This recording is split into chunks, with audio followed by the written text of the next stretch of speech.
নমস্কার।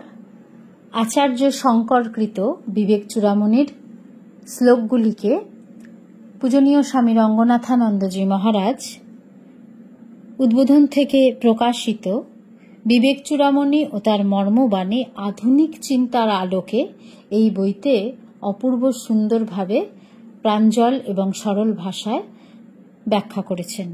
আমি শ্লোকগুলি ধারাবাহিকভাবে পাঠ করছি।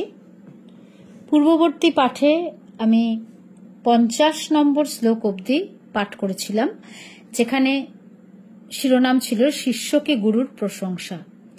আজ পাঠ করব 51 এবং 52 নম্বর শ্লোক। এই 51 ও 52 নম্বর শ্লোকে যে শিরোনাম অধ্যাত্ম জীবনে পুরুষকারের স্থান, মহারাজজি লিখছেন, এবার অদ্ভুত সব চিন্তার মুখোমুখি হব আমরা। পরবর্তী কয়েকটি শ্লোকে দেখব গুরু প্রথমেই শিষ্যের মনে পুরুষকারের গুরুত্ব সম্পর্কে একটি বলিষ্ঠ ছবি এঁকে দিচ্ছেন। আমি প্রথমে শ্লোক দুটি পাঠ করব এবং তারপর মহারাজের ব্যাখ্যাত অংশটি পাঠ করব। 51 নম্বর শ্লোকে আছে, ঋণ মোচন কর্তারঃ পিতুঃ সন্তি সুতাদয়ঃ বন্ধমোচন কর্তা তু সস্মাদন্য ন কশ্চন। এরপর 52 নম্বর শ্লোক, মস্তকন্যস্ত ভাড়া দে দুঃখম নৈর্নিবার্যতে ক্ষুদাৎকৃত দুঃখং তু বিনাশেন ন কেনচিত। মহারাজ যে ব্যাখ্যা করে পর লিখছেন, কারো কাছে ঋণ থাকলে আমাদের সন্তানরা তা থেকে আমাদের মুক্তি দিতে পারে। তাই এখানে গুরু বলছেন, ঋণ মুক্ত করার জন্য পিতার পুত্রাদি ও অন্যান্যরা থাকেন, অর্থাৎ ঋণ মোচন কর্তারঃ পিতুঃ সন্তি সুতাদয়ঃ, কিন্তু তার বন্ধন মোচনকারী তিনি নিজে, অন্য কেউ নয়। অর্থাৎ বন্ধ মোচন কর্তা তু সস্মাদন্য ন কশ্চন, অর্থাৎ আধ্যাত্মিক অজ্ঞানতার বন্ধনে বাধা থাকলে আমাদের ছেলে মেয়ে তা থেকে আমাদের মুক্ত করতে পারে না। ওই কাজটি আমাদেরই করতে হবে।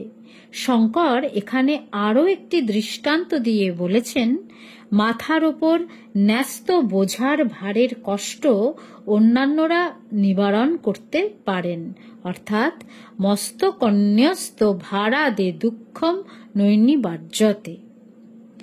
মাথার ওপর যে বোঝা আমরা বহন করি তা অন্যে তুলে নিয়ে আমাদের স্বস্তি দিতে পারে বটে, কিন্তু ক্ষুধা ইত্যাদির কষ্ট নিজেকেই দূর করতে হয়, অন্য কারোর দ্বারা তা দূরীকৃত হয় না। অর্থাৎ ক্ষুধাদিকৃত দুঃখম তু বিনা সেন ন কেনচিত। অন্য কেউ খেলে কি আমার খিদে মেটে না, আমাকেই খেতে হয়।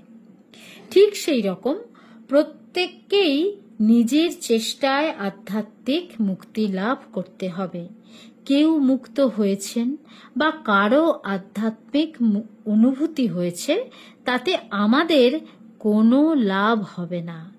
অধ্যাত্ম বিজ্ঞানের ক্ষেত্রে এটাই সাধারণ নিয়ম যে মুক্তি লাভের চেষ্টা নিজেকেই করতে হবে। এটা আমার আপনার ব্যক্তিগত দায়। অধ্যাত্ম সত্য নিজেকেই অনুভব করতে হবে, অন্যের মাধ্যমে তা করা যায় না। পরের মুখে ঝাল খাওয়া অধ্যাত্ম জীবনে চলে না। আমার স্বাধীনতা আপনার স্বাধীনতা নয়, আমার জ্ঞান আমারই, আপনার নয়। আমি আমার জ্ঞান আপনাকে গিলিয়ে দিতে পারি না, তা নিজেকেই অর্জন করতে হবে এবং তার জন্য দরকার আত্মপ্রয়াস বা পুরুষকার।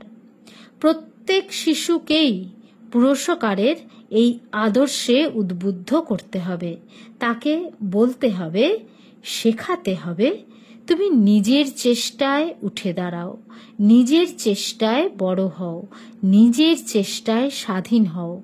এই হচ্ছে গীতার শিক্ষা।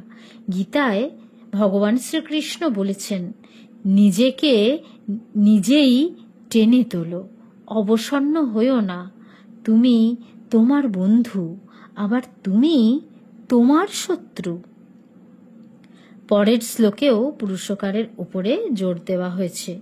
বলা হচ্ছে, আমার রোগ হলে আমাকেই ওষুধ খেতে হবে, অন্য কেউ ওষুধ খেলে আমার রোগ সারবে না। আজ এটুকুই।